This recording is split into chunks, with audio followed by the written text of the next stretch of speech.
Hola, bienvenidos, bienvenidas a esta nueva píldora Maderamen.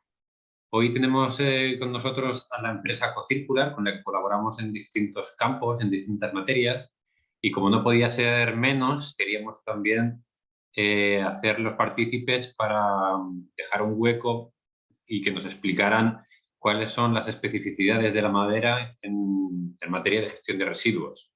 Hoy tenemos con nosotros a Sergio López Serrano, que es director del Departamento de Innovación, Proyectos y Alianzas en Cocircular. En esta presentación titulada Construcción en madera, cómo gestionar sus residuos para una optimización del impacto medioambiental, que versará en cómo reducir la producción de residuos de materiales y productos de madera en las obras de construcción, optimizando al máximo la valorización y recuperación de los producidos y reduciendo el impacto medioambiental de los mismos, reintroduciéndolos de nuevo en el flujo de producción, fabricación industrial para una economía circular. Yo creo que es un tema muy interesante, ya que la normativa se está volviendo más restrictiva en cuanto a la gestión de residuos, y como la transición ecológica pasa por la sustitución de materiales con una baja huella de carbono, como es la madera, en ciertos aspectos hay puntos que desconocemos, sobre todo a nivel de gestión de obra, y un punto clave es la gestión de residuos. Así que nada, te dejamos, Sergio, que arrojes un poquito de luz sobre el tema. Y nada, estamos muy contentos de tenerte entre nosotros y bienvenido. Así que cuando quieras. Vale, muchas gracias por la presentación. Es un placer poder formar parte de esta formación, de estas píldoras de formación para el sector de la construcción. Y bueno, como bien has introducido tú, pues bueno, nos vamos a centrar dentro del apartado de la edificación a la construcción integral en madera, ¿vale? En ese apartado de cómo optimizar en el apartado de los residuos, primeramente su producción y posteriormente de todo aquel residuo que se genera, cómo podemos optimizar su recuperación y por lo tanto mejorar o disminuir al máximo posible el impacto medioambiental repercutido, ¿vale? Bueno, como ya he dicho, nos vamos a centrar básicamente en edificación integral en madera, ¿vale? Para hacer una pequeña introducción, de tener un conocimiento general de cuál es la materialidad, ¿vale? Cuál es el origen del material, puesto que el residuo siempre surge de un material y hay que tener muy presente cuál es esa característica principal del material que está generando el residuo. Pues bueno, aunque la madera es un material natural, es biodegradable y puede ser incluso, bueno, forma parte en el medio natural de alimento de los insectos xilófagos, etcétera.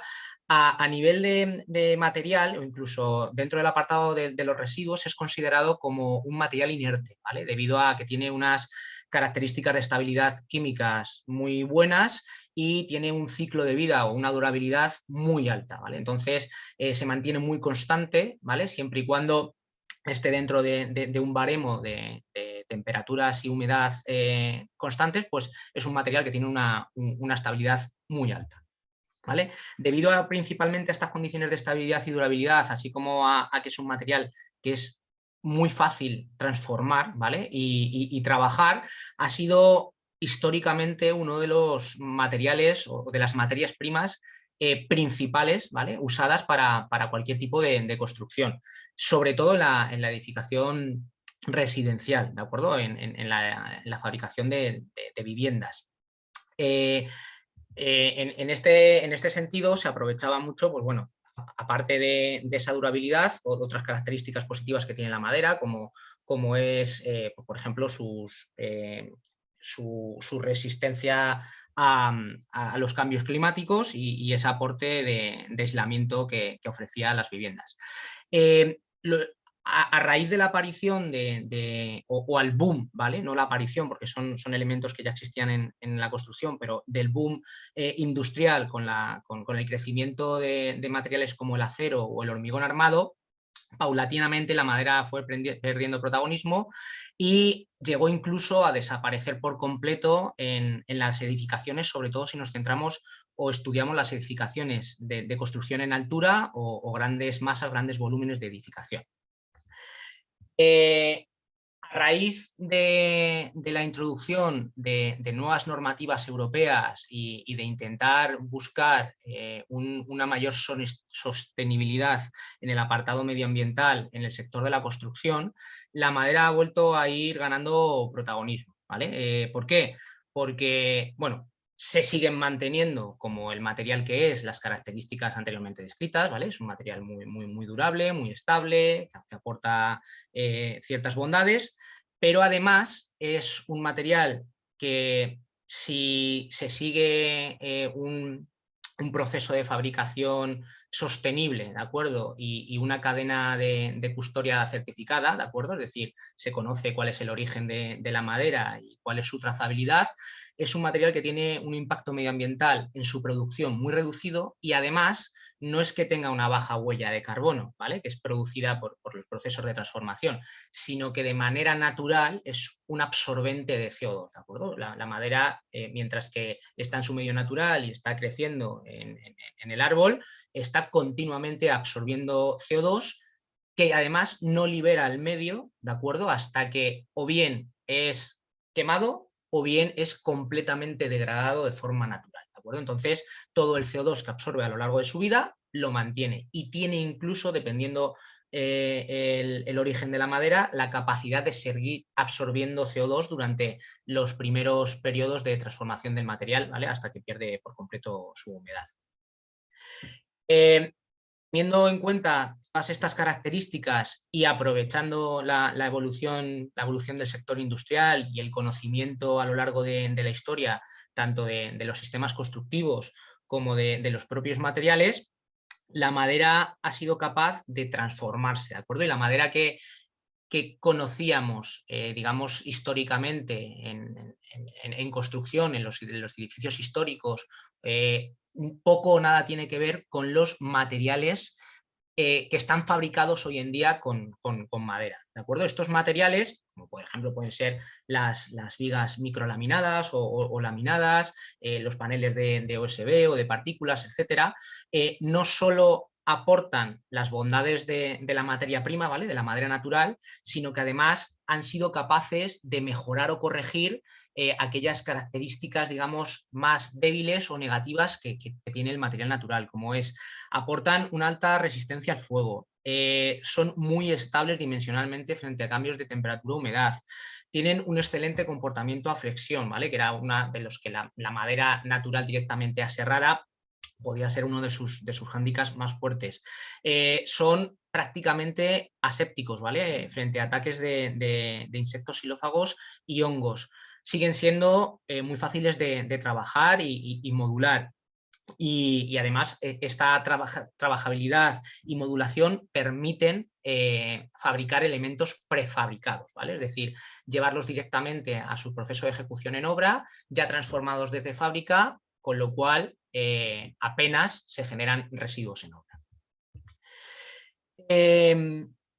Bueno, independientemente de que nos vamos a centrar en obras integrales o en el estudio de las obras integrales en ejecución de madera, hay que tener en cuenta que si hablamos en este sentido, ¿vale? de obras tradicionales, como pueden ser las ejecutadas con albañilería húmeda, estructura de hormigón o acero, la madera sigue estando presente, ¿vale? Sobre todo, bueno, todos somos conocedores de que cualquier edificación residencial está amueblada y tiene carpinterías interiores. A día de hoy, la gran mayoría de estos elementos siguen estando fabricados en madera, de alguna u otra manera, y sobre todo la madera siempre está presente en aquellos aspectos o elementos auxiliares de fabricación, ¿vale? Como son los encofrados, como son las protecciones de seguridad, como es todo el sistema de paletizado, packaging, etcétera, de suministro de materiales, todo la madera sigue estando muy presente, con lo cual también es extrapolable lo que vamos a ver en esta formación a todos esos elementos de madera que no son 100% de ejecuciones de maderas integrales.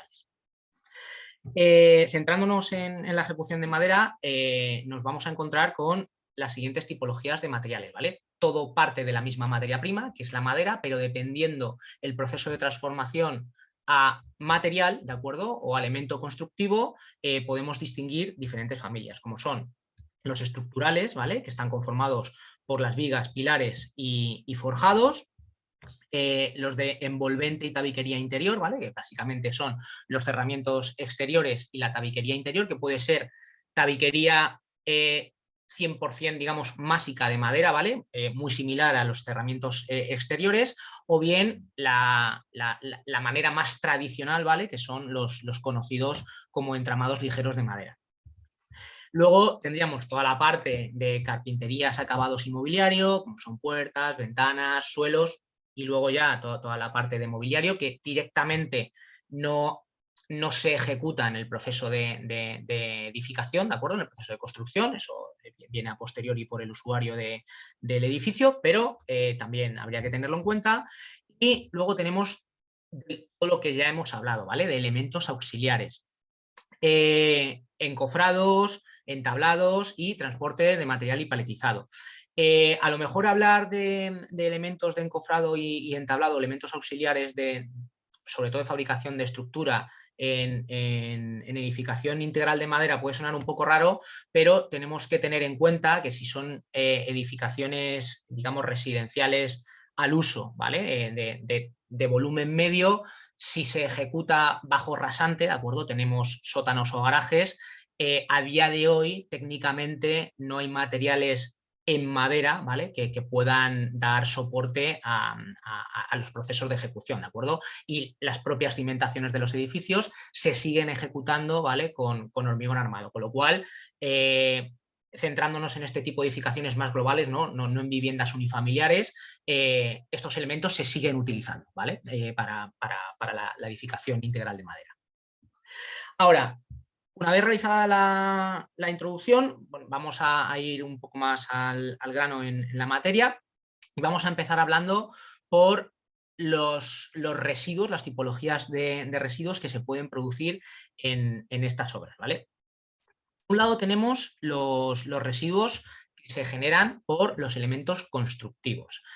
Estos residuos se generan directamente por el desperdicio o despiece de la instalación de los materiales, ¿vale? Es decir, la adaptabilidad de un material que viene modulado o estandarizado desde fábrica, hay que adaptarle a la realidad de la superficie y del volumen del edificio, y eso va a generar, ¿de acuerdo?, un desperdicio, ¿vale? Esto surge tanto de elementos estructurales como no estructurales, ¿vale? Como son vigas, pilares forjados, cerramientos, carpinterías, lo que acabamos de ver. Aquí es importante hacer una subclasificación, ¿de acuerdo? ¿Por qué? Porque todos los residuos que se generan, digamos, por la obra gruesa, ¿vale? Todos aquellos que conforman la parte estructural y de envolvente o partición del edificio, suelen ser en su mayoría elementos que desde fábrica vienen en bruto, ¿vale? No suelen venir tratados, aunque una vez instalados puedan sufrir tratamiento. Durante su proceso de instalación siguen manteniéndose en bruto, no tienen tratamientos, ni tienen contenidos en pinturas u otros elementos químicos. Aquí me gustaría hacer un hincapié, ¿vale? Porque hemos hablado de que la técnica ha permitido que la madera no sufra ataques de xilófagos o sea muy estable ante cambios de humedad. Esto lógicamente se debe a que se tratan, ¿vale? Se tratan en su proceso de fabricación, principalmente con algún producto químico o algún proceso de secado específico, pero aunque sea un tratamiento químico, es un tratamiento que se realiza en masa, ¿vale? Al realizarse en masa, la característica general de todo el material es idéntica, ¿vale? Con lo cual da unas características al residuo que se produce y al material en sí homogéneas. No es lo mismo que cuando tenemos un material sobre el cual se aplica un acabado o un revestimiento con pintura, que ahí ya tenemos una diferenciación. Tenemos la parte másica del material que tiene unas características y la parte externa, digamos, que va a tener otras porque tiene una composición, un bicomponente que es el propio de la madera con el producto químico, ¿vale? Aquí nos estamos centrando en el primer caso, en el que se puede generalizar en que toda la masa es un elemento en bruto y mantiene las mismas características. Y luego están los residuos generados por las carpinterías y acabados, ¿vale? Que esto sí que casi al 100%, ¿vale? Son materiales que vienen tratados en su superficie o incluso pueden llegar a estar compuestos con otros materiales, ¿vale? Como es, por ejemplo, el caso de muchos muebles o incluso de las carpinterías que vienen revestidas con láminas de PVC, con vinilos, con melaminas. Ya no hablamos de los lacados, ¿vale? Que son directamente pinturas. Es decir, esto ya son materiales que de base ya vienen, no es madera en bruto, ¿vale? Luego veremos el porqué de la importancia de hacer esta diferenciación, ¿vale? Aunque estemos hablando de madera. Luego tendríamos los residuos de los elementos auxiliares, ¿vale? De lo que hemos visto para la fabricación principalmente de estructuras o protección. Igualmente, estos residuos se generan por el desperdicio de adaptación modular del material y también, ¿vale?, por el fin de uso o el fin de la función del material, ¿vale? Los materiales anteriores, lógicamente, el fin de uso o el ciclo de vida, el final de su ciclo de vida no se da durante el proceso de ejecución, ¿de acuerdo? Va a mayores, entonces no se debe estudiar en el proceso de ejecución, pero estos elementos sí que, digamos, llegan a su fin de usabilidad dentro del propio proceso de ejecución, por lo cual se transforman en residuos. Estos son los encofrados, las plataformas y medios auxiliares de trabajo, las protecciones. Aquí, independientemente de que los materiales puedan o no estar tratados, ¿de acuerdo?, en superficie o con sustancias químicas, como es el hecho, por ejemplo, de los entablados para encofrado, ¿vale?, que vienen tratados para evitar la adherencia del hormigón, ¿vale?, y reducir su porosidad, siempre van a tener algo en común, y es que van a estar con un alto porcentaje de contaminación. Entendiendo contaminación no como productos peligrosos, ¿de acuerdo?, sino como una contaminación de materiales que no son madera, ¿de acuerdo? Por su funcionalidad, estamos hablando, por ejemplo, de los encofrados, van a venir muy manchados, con restos de hormigón, incluso con incrustaciones másicas, ¿vale?, ¿de acuerdo?, de hormigón, que ya dan un concepto, ¿de acuerdo?, de residuo, denominémoslo mixto o sucio, ¿vale? Ya no podemos hablar de un residuo de madera 100%. Y luego tenemos los residuos del packaging y paletizado. Básicamente, ¿vale?, estos residuos se generan directamente o en su mayoría una vez finalizada su vida útil, no tiene por qué ser un desperdicio, ¿de acuerdo?, porque no se realiza ningún trabajo sobre ese material, ¿de acuerdo? No hay que adaptarlo a nada, simplemente se usa una vez finalizado su uso, pues si no se le da otro uso, se considera un residuo. Y vienen por las cajas y los palets. Generalmente suelen ser materiales que están fabricados en bruto. Aquí sí que nunca, ¿de acuerdo?, tiene ningún tratamiento, ni en masa ni superficial, simplemente por rentabilidad económica, ¿vale?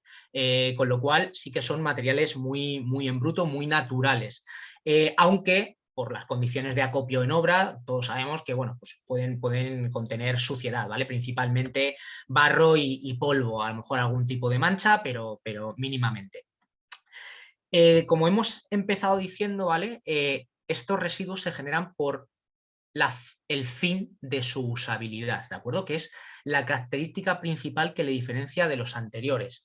Es decir, de una viga, por ejemplo, si es necesario, viene una modulación de una viga de 10 metros, si es necesario adaptarla a una luz de 8 metros, se le va a cortar, con lo cual ese cacho de viga que ya no tiene una modulación usable o no se conoce la posibilidad de usabilidad a futuro, va a ser considerado un residuo. ¿Por qué? Porque es algo que ya no puede ser utilizado en otro proceso constructivo, ¿de acuerdo? Pero, sin embargo, en este tipo de materiales, esa causística no se da. Es decir, si el palé o las cajas, el packaging se manipula correctamente y no se daña, no sufre modificación alguna ni en forma ni en uso. Es decir, perfectamente puede volver a ser reutilizado y no tiene por qué ser considerado residuo per se. Es decir, que ya no se esté utilizando en ese proceso en concreto no da pie a que sea considerado residuo. ¿De acuerdo? Es una característica muy importante. Notas en cuanto a diseño y prescripción. ¿De acuerdo? Lo primero que tenemos que tener en cuenta centrándonos en el apartado de la producción de los residuos, es lo que se denomina la jerarquía de gestión o producción de residuos, ¿de acuerdo? Partimos de una base muy clara y es, al igual que ocurre con el consumo de cualquier recurso, ya sea un bien natural o energético, ¿de acuerdo?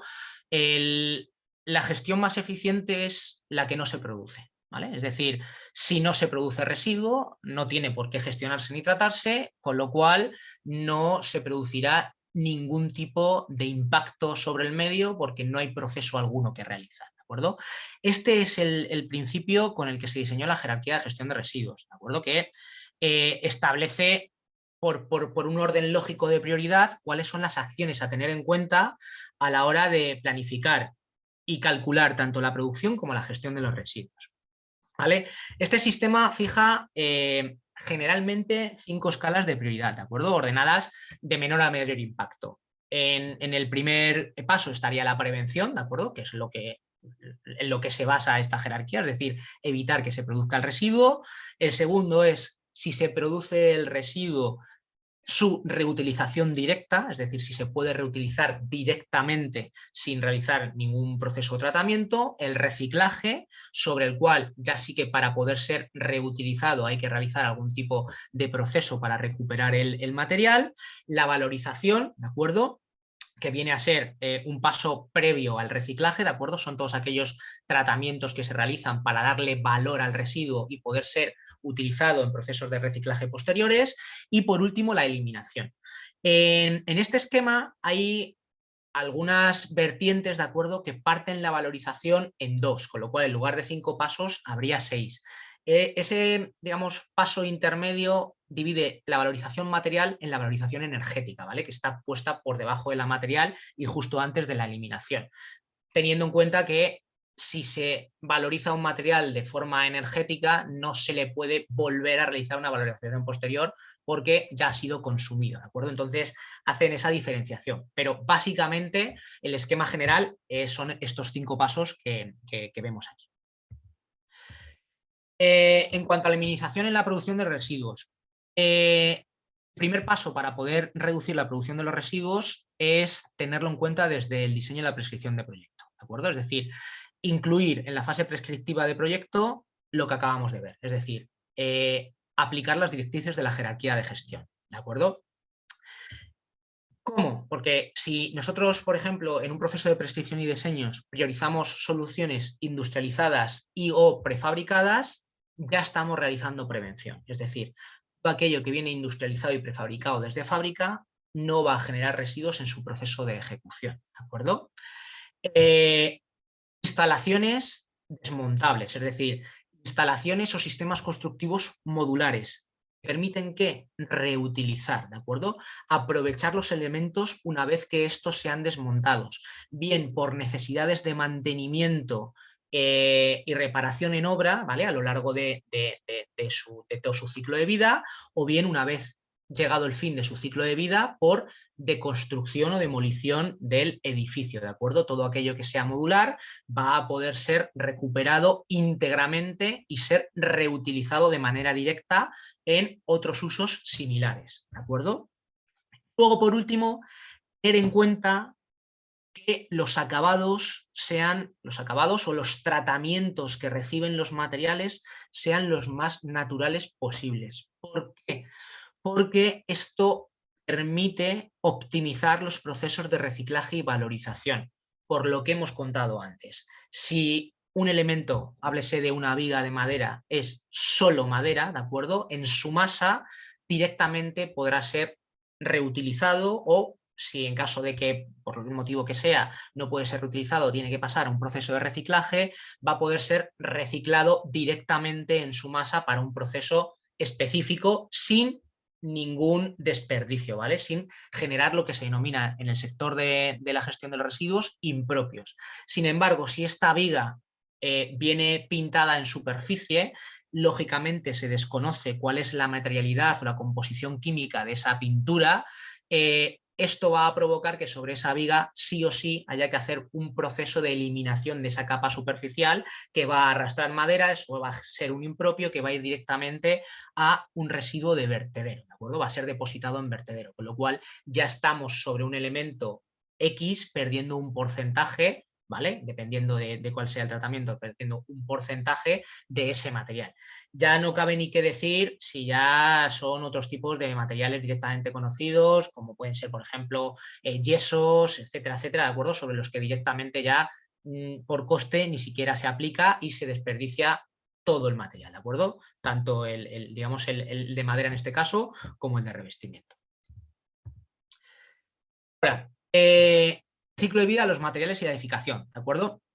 Como acabamos de ver, es importante tener en cuenta en el diseño, en la fase de ejecución de proyecto, cómo se va a diseñar para intentar minimizar los residuos, pero como ya también hemos introducido un poquito, sobre todo con la parte final, es imprescindible, ¿de acuerdo?, tener en cuenta analizar el uso que se le va a dar a esa edificación, ¿de acuerdo? Cuál va a ser su mantenimiento, su reparación y sobre todo cuál es su ciclo final de vida, tanto en global del edificio como cada uno de los componentes o materiales que componen el edificio. Así, de esta manera podremos aplicar soluciones constructivas modulares que permitan desmantelamientos no destructivos, ¿de acuerdo? Todo aquello que no es destructivo permite ir a atacar directamente dentro de la jerarquía que acabamos de ver, la reutilización, ¿de acuerdo? Todo material que simplemente por tener que ser desmontado ya es destruido total o parcialmente no puede ser reutilizado. Ya iríamos directamente a un proceso de valorización o de reciclaje. Entonces, teniendo en cuenta el sistema de jerarquía, intentar que todas las soluciones constructivas permitan desmantelamientos no destructivos.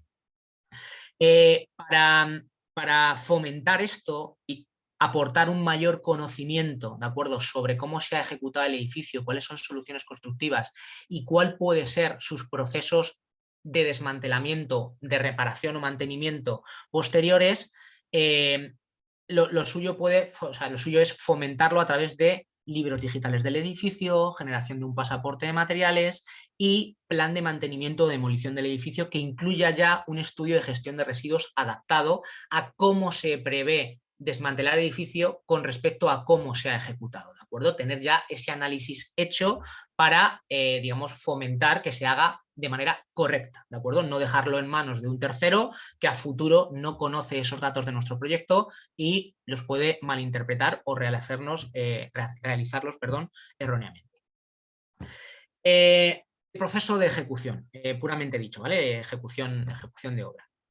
La clasificación de los residuos. Bien, dentro de la clasificación de los residuos tenemos dos vertientes, ¿de acuerdo? Uno, que es la que se realiza de manera, digamos, normativa, ¿de acuerdo? Es decir, basándonos en lo que dice la norma, cómo hay que clasificar o codificar los residuos, ¿de acuerdo? Que serían principalmente en una obra de construcción estos que vemos aquí, ¿de acuerdo? Que son el serrín virutas, envases de madera, madera de construcción, que son los códigos 17, y aquella asociada, ¿de acuerdo?, a madera de residuos municipales o asimilables a urbanos.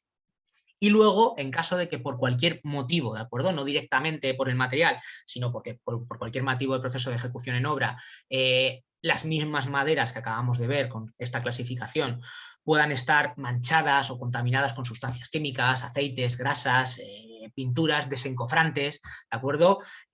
Habría que realizar una clasificación adaptada, ¿de acuerdo?, como residuo peligroso, puesto que ha de tratarse de manera muy específica y siempre separándose de aquellos residuos que no son peligrosos, ¿de acuerdo? Porque un contaminante no deja de ser eso, ¿de acuerdo? Un contaminante que va a evitar que ese material pueda ser gestionado de manera correcta y reciclado. Si es separado de un volumen, un acopio general, ya lo tenemos diferenciado. Si un único tablero, por ejemplo, empapado con gasoil, va en un contenedor de 8 metros cúbicos con el resto de la madera, directamente por las trazas y porque es un agente contaminante químicamente peligroso, va a ser desestimado el contenedor completo, ¿de acuerdo? Con lo cual es muy importante hacer esta diferenciación.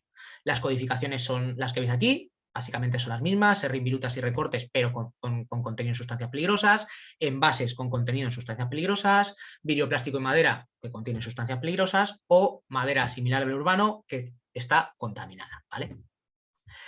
Bien, independientemente de la clasificación o la nomenclatura, la codificación normativa, ¿de acuerdo? Es imprescindible que en el propio proceso de ejecución, es decir, in situ en obra, diferenciemos las características del material, ¿de acuerdo? Es decir, el origen del residuo parte de un material u otro y de una utilización u otra, como hemos visto antes, ¿vale? Aquí volvemos a hacer hincapié en esa subclasificación que hemos visto al principio, de si el material es bruto, está tratado, es sucio o no es sucio, ¿de acuerdo?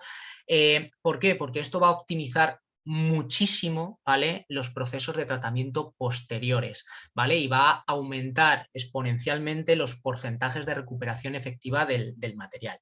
Así pues, teniendo en cuenta cómo es el proceso de ejecución y la tipología de material que hay en una obra, podemos codificarlos según su composición material, es decir, si son exclusivamente de madera, es un material en bruto, como hemos visto antes, ¿vale? Como pueden ser los estructurales o las tabiquerías interiores, o es un material compuesto o mixto, ¿vale? Como son las carpinterías interiores, mobiliarios, acabados, etcétera.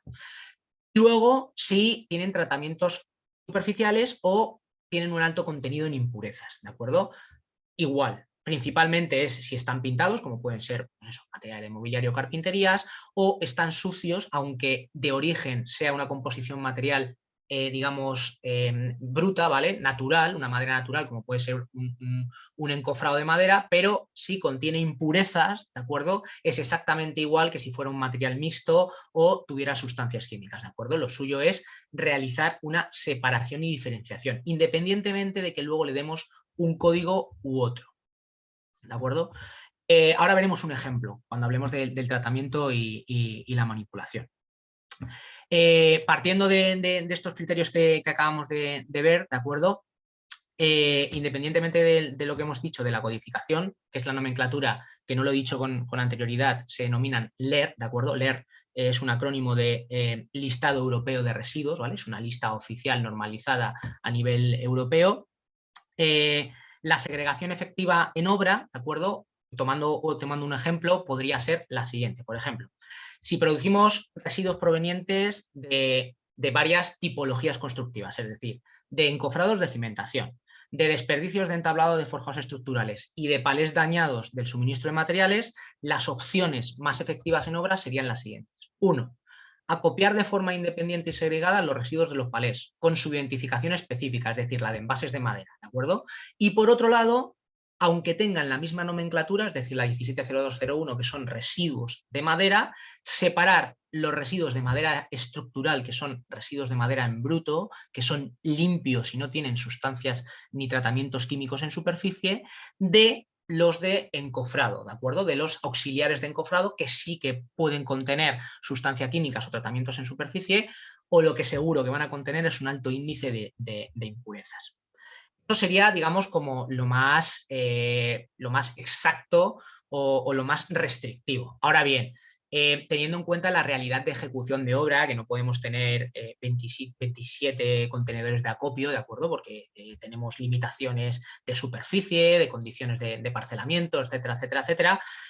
Se podría acopiar tanto el residuo de palets, ¿vale?, como el residuo de elementos estructurales que guardan una característica común, que son maderas en bruto muy naturales y suelen estar bastante limpias o no contener impurezas de otros materiales bajo la misma codificación, es decir, la 170201, ¿de acuerdo?, en un contenedor específico y con la misma codificación, la 170201, pero en un contenedor segregado, ¿de acuerdo?, como es el ejemplo, toda la parte de elementos auxiliares o encofrados, ¿de acuerdo? Como se ve aquí. Aquí, por un lado, tenemos la parte de palets, ¿vale? ¿De acuerdo? Completamente limpios, y la parte de encofrados, que aquí ya se distingue, tienen un tono grisáceo, ¿de acuerdo? Ese tono grisáceo es porque tienen mucha suciedad de cemento, ¿de acuerdo? Además, como es un material altamente poroso, de hecho, esa parte, o sea, esa característica del cemento está absorbida hasta cierta cantidad de la masa, ¿de acuerdo? Entonces,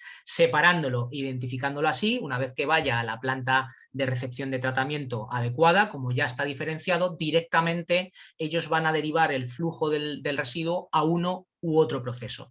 En el caso de que vayan mezclados, siempre el tratamiento va a ir por el hecho del más restrictivo, es decir, como si todo el material fuese sucio, ¿de acuerdo? Con lo cual vamos a tener un porcentaje de valorización real efectivo mucho menor. Bien, en cuanto al, digamos, al proceso de ejecución a realizar en obra, ¿de acuerdo?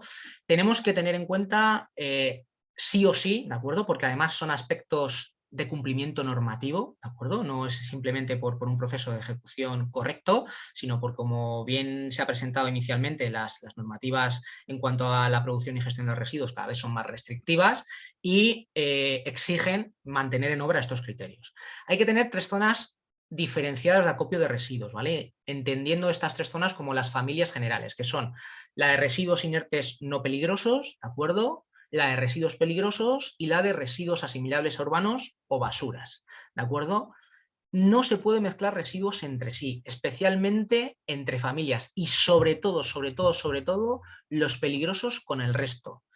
Si, o sea, una mezcla de un residuo peligroso con cualquier otra tipología de residuo que no sea considerado peligroso, lo que provoca es que ese residuo ya directamente se catalogue como peligroso, ¿de acuerdo? Con lo cual hay que tenerlo muy en cuenta. Ahora, los puntos de acopio deben estar correctamente identificados, separados de las zonas de acopio de materiales, ¿vale? Para evitar contaminaciones bueno, problemas de diferenciación, etcétera, y han de estar correctamente mantenidas, limpias y ser accesibles, es decir, a un contenedor de acopio para el vertido del residuo tiene que ser fácilmente accesible, ¿vale? ¿Por qué? Porque si no es fácilmente accesible, directamente por comodidad o por rapidez, los procesos, las programaciones de ejecución de obra, un recurso que tenga que perder 10 minutos en llegar al contenedor no los va a perder, ¿de acuerdo? Va a coger directamente al primer contenedor que tenga y lo va a tirar o incluso lo va a depositar donde mejor le pille, ¿de acuerdo? Con lo cual vamos a producir mezcla de residuos o contaminación por suciedad de los mismos. Los contenedores, particularmente independientemente de que las zonas estén identificadas, han de estar señalizados con la cartelería correspondiente, ¿vale? Como se muestra en el ejemplo. En este caso, un residuo de madera. Debe poner la nomenclatura, su codificación LER, ¿de acuerdo? El centro productor, que es la obra, dónde está ubicado, ¿de acuerdo? Y es aconsejable, aunque no obligatorio, que tenga algún tipo de imagen o infografía, ¿de acuerdo? Que dé pie a reconocer qué tipo de residuo es el que ha de introducirse en ese contenedor. En el caso de tratarse de residuos contaminados, como ya hemos visto que son lógicamente, los requisitos son mucho más restrictivos, ¿de acuerdo? La zona específica de acopio, que en este caso se denomina punto limpio, debe estar protegida de las inclemencias meteorológicas, ¿de acuerdo? Es decir, debe tener al menos un techado. El acopio de los materiales ha de hacerse en contenedores estancos que puedan ser completamente cerrados, ¿de acuerdo? Incluso superiormente. No podrán estar nunca en contacto directo con el terreno, al igual que en los residuos inertes sí que se permite la normativa que el acopio de los residuos se pueda realizar directamente sobre el terreno, siempre y cuando se mantengan esas condiciones de accesibilidad y limpieza. Los residuos peligrosos no, o sea, completamente prohibido, ¿vale? No pueden estar en contacto directo con el terreno. Además, este punto limpio deberá contener una bandeja impermeable, ¿de acuerdo? Que contenga o evite posibles derrames y vertidos sobre el terreno natural, y en la cartelería de identificación, además de lo visto anteriormente, ha de registrarse obligatoriamente la fecha de inicio de acopio, ¿de acuerdo? Esto es porque la normativa pone un límite máximo de acopio de residuos peligrosos en el centro productor de 6 meses, ¿vale? Entonces, bueno, para tenerlo controlado exigen que se ponga la fecha. A la derecha tenemos un ejemplo de cartelería y a la izquierda de un punto limpio de acopio de residuos peligrosos. Bien, al igual que ocurre en la fase de diseño, ¿de acuerdo? La planificación y la programación es esencial, también en obra, ¿de acuerdo? Para reducir no solo la producción de los residuos, sino el consumo de recursos, ¿de acuerdo? Esto es, si Por ejemplo, tenemos programados sistemas de retorno, ¿de acuerdo? Véase un sistema de retorno, lo que hemos comentado anteriormente de los sistemas de paletizaje, es decir, un palé directamente en buen estado simplemente porque ha terminado su uso es considerado residuo. Cuando está en perfecto estado, sigue manteniendo su forma y su usabilidad. Si se aplican sistemas de retorno, es decir, se acuerdan con los suministradores o con los fabricantes sistemas de retorno directamente, eviten que esto vaya a un contenedor a ser gestionado como un residuo, sino que vuelva nuevamente a fábrica, puede ser reutilizado directamente, ¿de acuerdo? Y alargar así de forma exponencial su vida útil a lo largo del tiempo hasta que aguante, ¿de acuerdo?, la madera que lo contiene, es decir, de que tenga un único uso a que pueda ser usado a lo largo de 10, 15, 20 años, ¿de acuerdo?, en numerosos proyectos. Y luego el aprovechamiento de los residuos que se generan. ¿Qué quiere decir esto? Como las fases, o sea, las obras se ejecutan por fases y son lineales cronológicamente, todos aquellos residuos que se generen por, digamos, fin de usabilidad, pero se mantengan en condiciones estables para poder ser utilizados en otros procedimientos, in situ, en la propia obra, pongamos el ejemplo, un tablero de encofrado, ¿de acuerdo? Un tablero de encofrado es usado 2, 3, 4 veces en 4 forjados bajo rasante que tenga la obra, pero, por ejemplo, aparte de estar sucio y tener, pues yo que sé, alguna astilla saltada, está en perfectas condiciones. Bien, pues lo que se suele hacer es coger ese tablero y como ya no hay más estructura que hacer, pues cogemos y lo echamos al contenedor de los residuos de madera. En la propia obra es necesario, por ejemplo, poner protecciones de rodapiés, ¿vale?, para evitar la caída de material en altura. Se pueden utilizar estos tableros, cortarlos, modularlos para utilizarlos como rodapié. Se suelen utilizar zonas de paso, pasarelas o rampas para las carretillas. Estos tableros están perfectamente diseñados para aguantar cargas estructurales, de hecho se utilizan para realización de estructuras con altas cargas y altos pesos. Si están en condiciones de poder ser utilizados, lo suyo es tener esta previsión, ¿de acuerdo? Tener una cuantificación de qué cantidad de material más o menos venimos teniendo de desperdicio o puede ser reutilizado, sale en buenas condiciones, y tenerlo en cuenta para evitar comprar nuevos materiales que, además de consumir recursos, van a generar nuevos residuos. También es muy habitual, por ejemplo, utilizar tableros de protección para cuando se está pintando, cuando se están alicatando los cuartos húmedos para platos de duchas o bañeras. Pues en lugar de comprar tableros de DM, que es lo que se suele hacer, pues reutilizar estos tableros que, aunque estén mínimamente manchados, van a evitar que se dañe la bañera y los podemos seguir reutilizando, ¿vale? Es decir, prever esa fase, esa producción lineal, esas fases que tiene la obra y evitar consumir nuevos materiales y generar nuevos residuos, ¿de acuerdo? Luego, la trazabilidad y el registro documental, ¿de acuerdo? Esto es parte fundamental del proceso de ejecución, ¿de acuerdo? No tanto como el proceso de ejecución que acabamos de ver, que es muy material, muy in situ, ¿de acuerdo? Muy de proceso, pero es algo que es imprescindible, ¿de acuerdo? ¿Por qué? Porque si no tenemos una trazabilidad, no podemos, o sea, sin dato es imposible cuantificar. O sea, si no tenemos un dato, no podemos cuantificar qué ratio de producción de residuos por metro cuadrado tiene la edificación, si hemos logrado minimizarla con respecto a proyectos anteriores o al revés la hemos aumentado y el por qué se ha minimizado o por qué ha aumentado. Es decir, es muy necesario. Además, el control de la trazabilidad, pasa por realizar un control exhaustivo, ¿de acuerdo? Un control y un registro exhaustivo de los documentos que son de obligado cumplimiento, es decir, el registro documental es de obligado cumplimiento por la normativa, ¿de acuerdo? Tanto por la normativa general de gestión de residuos como la específica, ¿de acuerdo?, del transporte de residuos en el interior del territorio del Estado. Entonces, ya que tenemos que cumplir con un requisito normativo de obligado cumplimiento, ¿por qué no obtener los datos de estos documentos y realizar esa trazabilidad? ¿Vale?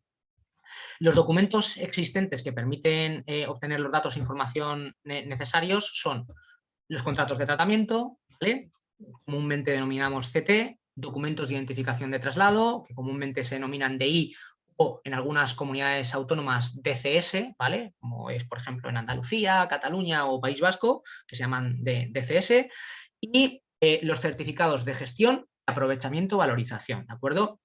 No tienen por qué emitirse en este orden, ¿vale? Es decir, los que inicialmente sí o sí se emiten en el paso número 1 antes de cualquier proceso de ejecución son los contratos de tratamiento, en los cuales lo que se registra es esa planificación o programación de qué tipo de residuo se va a producir, ¿de acuerdo? Quién los produce y quién va a ser el receptor, es decir, quién va a realizar los procesos de tratamiento, de reciclaje o valorización de estos residuos, ¿vale? Eso es lo que se registra en estos documentos.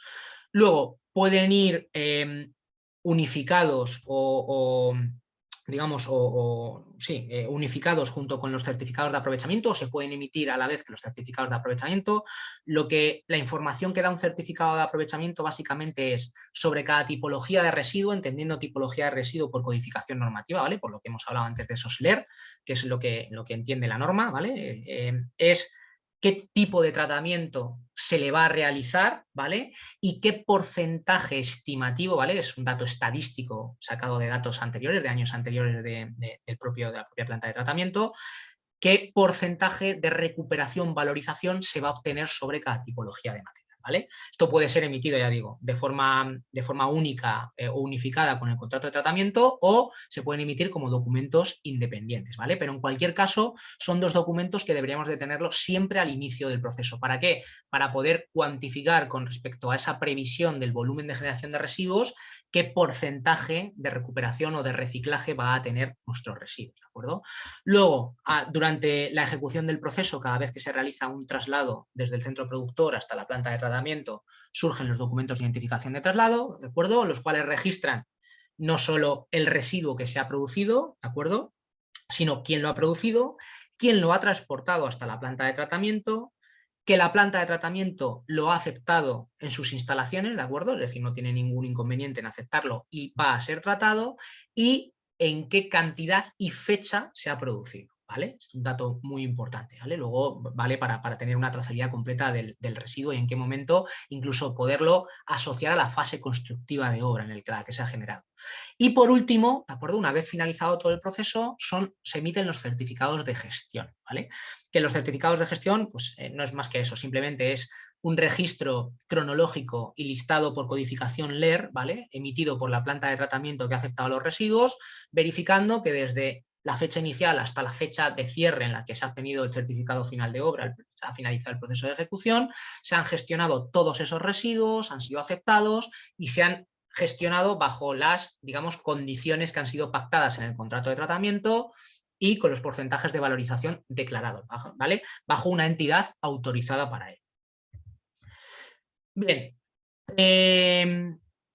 Algo muy importante, ¿vale? Como ya vimos en la parte de prescripción, con lo del libro digital de materiales, el libro digital del edificio, pasaporte de materiales, estudio de gestión, la parte de digitalización y el apoyo en la tecnología es fundamental, ¿de acuerdo? Fundamental ¿en base a qué? En base a obtener, por ejemplo, ser capaces de obtener de todos estos procesos de trazabilidad los datos específicos, ¿de acuerdo? Para hacer una correcta medición. Y con esa medición poder cuantificar el impacto realmente repercutido no solo sobre la producción, sino sobre la gestión y tratamiento de los residuos, y poder mejorar, al igual que un proceso de calidad industrial, es decir, sobre el dato inicial y sobre su aplicación a las diferentes fases de ejecución, podremos realizar unos procesos de mejora continua, ¿vale? Es decir, sabemos dónde se producen más y dónde la próxima vez, en el próximo proyecto, podremos atacar para desde la fase de diseño o desde la fase de ejecución intentar reducir la producción del residuo, qué residuos se produzcan en uno u otro volumen tienen mayor porcentaje de recuperación y qué palancas son necesarias aplicar. Es decir, pues oye, sobre un residuo que tiene mucho coste en obra, intentar reducir, pero que tiene un alto índice de recuperación, pues habrá que hacer menos palanca sobre un residuo que se genera, que el no generarlo no tiene mucho coste, pero además es que es un residuo que prácticamente sabemos que va a terminar en vertedero con un proceso de tratamiento que tiene un alto impacto. ¿De acuerdo? Entonces, tener esa información digitalizada a través de diferentes software de gestión y trazabilidad es fundamental. ¿De acuerdo?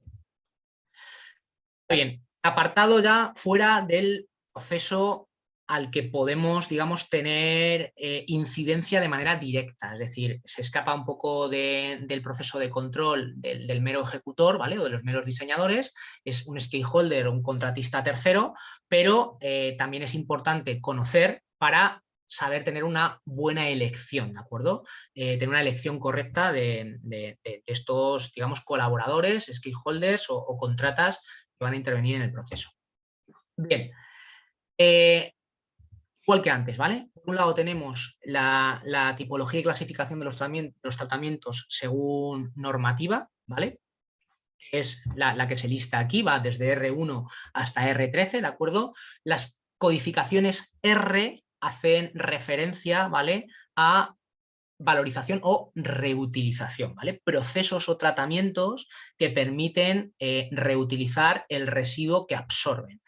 Hay una segunda codificación que empieza por la letra D, ¿vale? Va desde la D1 hasta la D15 en este caso. No vamos a hablar de ella porque en ningún caso es una opción, ¿vale? Porque D es depósito en vertedero, ¿vale? Son tratamientos que directamente conllevan a que ese residuo termine en un vertedero, con lo cual no nos lo planteamos ni como opción, ¿vale? Porque lógicamente el impacto está claro. Dentro de toda esta clasificación y centrándonos que estamos hablando de construcciones integrales en madera y de residuos de madera, los realmente válidos o los que se van a realizar sobre los residuos que se producen es el R01, ¿vale?, que es utilización, valorización energética, ¿vale?, utilización principal como combustible o otra producción de energía, reciclado o recuperación de materias inorgánicas, ¿vale?, sea cual fuere, fabricación de pellets que posteriormente terminará en una valorización energética, pero no de manera directa, ¿vale? No es el primer paso de la valorización. Yo qué sé, fabricación de paneles de USB, de M, etcétera, etcétera, etcétera. O los R11, 12 y 13, ¿vale? Que es, el R11 es una clasificación genérica, es decir, utilizar el residuo, ¿vale?, para lo que sea, es decir, si no está definido con los anteriores, pero es un proceso de recuperación y valorización, se denomina R11, y luego R12 y R13, que básicamente son operaciones de pretratamiento, ¿de acuerdo?, de preparación del residuo para someterse a cualquiera de las anteriores, ¿vale?, de las que están clasificadas desde R1 hasta R11. Dando con esto último que acabo de ver, vamos a hablar de lo que es la valorización efectiva, ¿de acuerdo? ¿Qué es la valorización efectiva? Vale, la valorización efectiva es aquella que tras la aplicación del propio tratamiento, ¿de acuerdo?, consigue transformar el residuo o darle, o sea, generando un valor o directamente dándole un valor al mismo, es decir, lo adecúa, ¿vale?, para ser utilizable de nuevo como una materia prima, ¿vale? Esa es la valorización efectiva, ¿de acuerdo?, la que realmente llega a su fin, ¿vale?, a recuperar el residuo o reciclar el residuo. La clasificación anterior, ¿vale?, solo las enumeradas de la 1 a la 11 pueden ser consideradas de forma directa como valorizaciones finalistas o efectivas, ¿vale?, porque son procesos que directamente transforman el residuo, ¿vale?, lo transforman en otra cosa, ¿de acuerdo?, en una materia prima reciclada, en algo que puede ser utilizado directamente, en definitiva, que puede obtener lo que se denomina condición de fin de residuo, ¿de acuerdo? Y las dos últimas, las que he definido antes como pretratamientos, ¿de acuerdo?, que son las numeradas con el 12 y el 13, son eso, pretratamientos. Y básicamente son actividades de transferencia, es decir, no dejan de ser simplemente acopios, clasificación y triaje, ¿vale? No hacen otra cosa. ¿Qué quiero decir con esto? Con esto quiero decir que a la hora de elegir un stakeholder o un contratista de gestión para aquellos residuos que inevitablemente se han producido, no han podido ser reutilizados o habiéndose reutilizado durante el proceso de ejecución y obra, finalmente tienen que ser considerados residuos, lo suyo es siempre intentar elegir aquellas entidades, aquellas plantas de tratamiento o aquellos gestores de residuos que de manera directa realizan procesos de recuperación efectiva, ¿de acuerdo? O que si no realizan procesos de recuperación efectiva de manera directa, sí son transparentes en dar esa información y declarar cuál es la trazabilidad del residuo hasta que realmente ese residuo ha sido recuperado y cuál es el porcentaje real de recuperación, ¿vale? Porque si simplemente hablamos de valorización y sobre los residuos producidos, todos, el 100% de los residuos producidos, obtenemos procesos o porcentajes de, clasificaciones de reciclaje R12 o R13 y no tenemos conocimiento de la trazabilidad subsiguiente, realmente no estamos conociendo cuál es la realidad o el porcentaje de recuperación que ocurre con ese residuo, ¿vale? Voy a poner un ejemplo que concretamente en el residuo de madera no es habitual, ¿vale? Porque el residuo de madera sí que tiene un alto porcentaje de recuperación y suele terminar casi siempre, mayoritariamente, en procesos de recuperación efectiva, ¿de acuerdo? A no ser que sean materiales que van contaminados o tienen unos porcentajes muy altos de contaminación, hablando de contaminación a nivel de suciedad. Pero, por ejemplo, es algo que ocurre mucho hoy en día con el yeso, ¿vale? El yeso, las placas de yeso laminado, el yeso hasta la publicación en el BOE de la actual normativa de referencia, ¿vale? La ley 7/2022 de gestión de residuos, era un residuo que no se estaba obligado a segregar ni a gestionar de manera independiente. A partir de la publicación de esta ley sí que se obliga, y se exige un porcentaje de valorización, ¿vale? Que el porcentaje de valorización exigido sobre cualquier tipología de residuo de construcción es el 70%, ¿vale? A nivel global, es decir, sobre el total de residuos producidos, al menos el 70% ha tenido que ser valorizado. Bien, sobre este residuo, prácticamente en la totalidad de las obras en el territorio nacional, hoy en día se están obteniendo porcentajes de valorización del 70, 80, 90 o incluso yo he llegado a ver del 100% con una aplicación de R13, ¿vale? Si volvemos al apartado anterior, si veis la definición del R13, ¿vale? Literal, según marca la normativa, el R13 es almacenamiento de residuos en espera de cualquiera de las operaciones anteriores. Almacenamiento, ¿vale?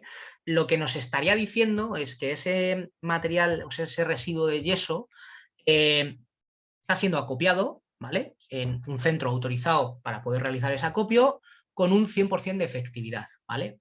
Pero si indagamos un poco más allá o llegamos a conseguir cuál es la trazabilidad subsiguiente de ese residuo, ¿vale? Que lo hablo por experiencia, resulta que después del R13 hay un D5, ¿vale? Un D5 es un depósito controlado en vertedero de materiales inertes.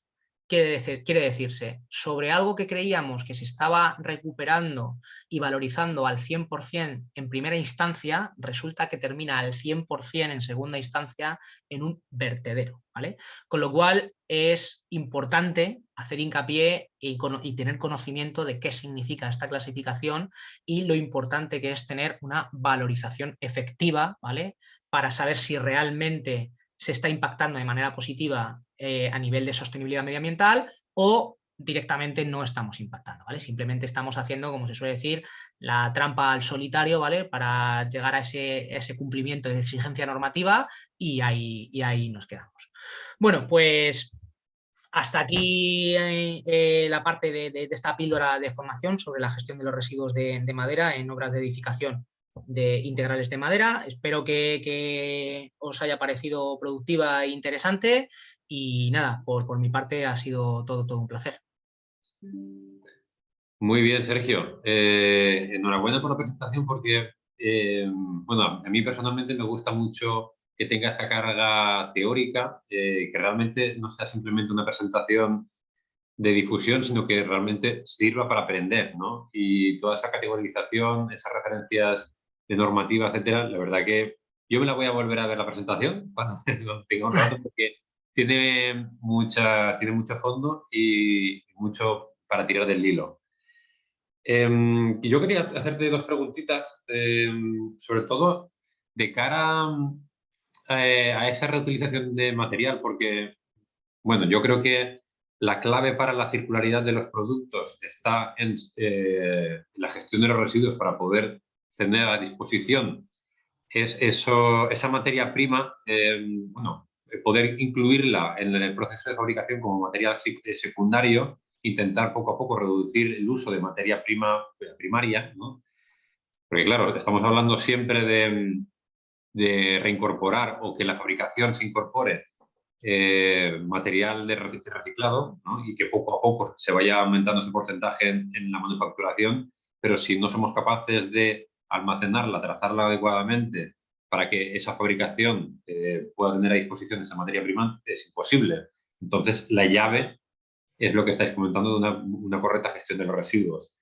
Pero hay en algunos casos en los que, por ejemplo, los productos sí que están centrados usar subproductos o residuos de flujo de fabricación o de otro tipo de productos, como por ejemplo en el campo de la madera puedan ser la viruta de la madera o, por ejemplo, los productos de OSB, las lamas, ¿no? O las escamas, pero revisando las autodeclaraciones de residuos vemos que sí que puede ser que, por ejemplo, en los aglomerados haya un porcentaje elevado o relativamente elevado, pero en los OSBs la materia prima es casi al 100%. Entonces, ¿por qué crees que es esto, no? Cuando realmente un producto a priori podría ser con un contenido reciclado alto, sigue siendo para aumentar las características mecánicas del propio panel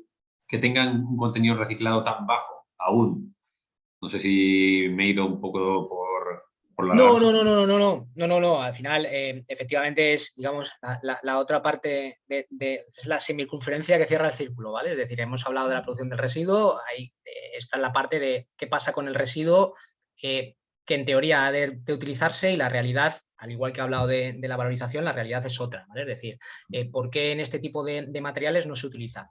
Bien, concretamente en el apartado de la fabricación de paneles de USB, hasta el conocimiento que yo tengo, ¿de acuerdo? Es por el proceso de fabricación. Es decir, debido al tamaño de la partícula y cómo se fabrica, es necesario que tenga unas características específicas tanto de calidad como digamos, de humedad interna del material para ser lo suficientemente dúctil o manejable, ¿vale? Cuando proviene de un residuo de construcción, no es tan viable, porque ya suelen ser maderas que una de dos, o tienen un contenido excesivo de humedad, ¿vale? Ya son maderas muy utilizadas con un contenido excesivo de humedad, o suelen ser maderas que ya han sido tratadas, ya directamente han sido completamente secadas y no permiten obtener, digamos, los tamaños de la partícula necesaria para la fabricación del panel. Entonces, lo que se hacen directamente es utilizar todo aquel material digamos, de desecho que no pasa el control de calidad o que ha sido obtenido por procesos o sea, como subproducto de un proceso de fabricación de una viga de madera normal y corriente, ¿vale? De limpiar la corteza de un árbol natural, ¿vale? De un aserraje natural, que sí que tiene esas condiciones. ¿Por qué? Porque es una materia prima natural que tiene unas condiciones de humedad, que permite laminarlo en un espesor X y dar ese producto que además guarda unas características de calidad específicas para el cumplimiento normativo, ¿vale? Ir a procesos de reutilizar residuos a día de hoy produciría un encarecimiento excesivo del proceso de fabricación, ¿vale? Con lo cual el material subiría exponencialmente el coste y ya no sería rentable hablar de un material reciclado con respecto a un material producido directamente de una materia prima, que es el problema principal con el que nos encontramos hoy en día, que para hacer un proceso que se adapte a los cumplimientos y exigencias normativas, a día de hoy, a nivel económico, los materiales recuperados siguen estando penalizados porque tienen un sobrecoste directamente porque ese sobrecoste viene del proceso de recuperación. Es decir, si el proceso de recuperación del material cuesta 10, yo te aplico 10, ¿vale? Más el coste que tiene el mercado. Una materia prima ya no tiene esa parte de, oye, es que esto tiene un sobrecoste de haberlo pretratado, es directamente te la doy y tú la fabricas, ¿vale? Básicamente viene por ahí. En paneles de DDM, ¿vale? O como las partículas son mucho más pequeñas, ¿vale? Permiten, ¿de acuerdo? Y tienen además una carga más alta de conglomerantes y tal, permiten utilizar otra tipología de madera que en principio no tienen por qué guardar unos criterios de calidad tan exhaustivos, ¿vale? Viene principalmente por ahí. Muy bien. Es que es un punto de inflexión importante el contenido reciclado post-consumo que puedan tener, por ejemplo, ese tipo de paneles, porque claro, hay que ver qué capacidad de reutilización de la madera, si está abocada directamente a la valorización energética o si realmente tiene un potencial de recirculación dentro del sistema y el flujo de producción. Y para eso, ¿cómo mejorarlo o qué potencial tiene la madera? Yo creo que ese es un tema bueno, que hay que ver y bueno, hay que estudiar para que en los sistemas de producción ya vayan un poco enfocados a que esa madera tenga un futurible o que tenga un potencial a futuro de poder ser incorporada Mm. en sus mismas características o si van todas enfocadas, por ejemplo, a composites, ¿no? Pero claro, siempre va a haber una pérdida de material poco a poco, pero bueno, Sí, yo creo que... totalmente. A día de hoy, teniendo en cuenta un poco lo que he comentado, ¿vale? Independientemente de las clasificaciones que hace la normativa, ¿vale? Que, bueno, hay mucho por que recorrer, ¿vale? Y mejorar. Mm, Porque hablando de la madera, como te he dicho, bueno, la madera no deja de ser un material que incluso haciendo las cosas relativamente mal, no causa daño, ¿vale? Es decir, mm, si un palé de madera o sea, termina en el mar, no pasa nada, ¿vale? Es biodegradable, tal, sirve de alimento para otros agentes, etcétera, etcétera. No es lo mismo que si termina un cubo de plástico, ¿vale? Teniendo ese enfoque. Pero bueno, dentro de que hay que hacer, es muy importante hacer una correcta clasificación por lo que he comentado, es decir, simplemente por tema de tratamientos, costes y optimización de procedimiento, si un contenedor va madera completamente limpia, bruta, que puede ser perfectamente astillada, ir a procesos de fabricación de una nueva mm, madera, va con un contenedor que tiene un alto contenido en pinturas, en cemento, en yesos, en tal, va a ser desechado. Va a ser desechado. ¿Por qué? Porque, claro, luego está el aspecto del usuario final del producto. Es decir, si yo compro, por ejemplo, un tablero de madera para fabricar un mueble, no quiero que el tablero venga con una mancha de grasa de fábrica. No me gusta. claro. ¿Vale? Nosotros, por ejemplo, hablando de otro sector, estuvimos viendo con un fabricante concreto, con Sentino, ¿vale? Que es un gigante de la fabricación de piedra artificial. Ellos están viendo vías de introducir ciertos materiales en su fabricación y estuvimos viendo ejemplos con ellos. Ellos han desestimado, por ejemplo, la utilización de PET, ¿vale? Como materia de brillo en esto reciclado, porque después de no sé cuántas tiradas, el PET, como viene también en envases que contienen aceites y grasas, resulta que la fabricación salían las planchas pues eso, de encimeras con unas manchas de aceite brutales. Claro, nadie quiere una encimera que compra nueva con una mancha de aceite. Entonces, Claro. vienen por ahí el proceso, es decir, hay que filtrar muy mucho el residuo que se genera y mandarlo por el flujo correcto, y si es una madera bruta, limpia, que se mantenga bruta y limpia hasta que llega al proceso de recuperación. Y la sucia que vaya por el canal sucio, que si tiene que desperdiciarse, se desperdicie solo ese tipo de madera, no contamine al resto, ¿vale? Claro. Entonces es algo que es muy importante en este sentido.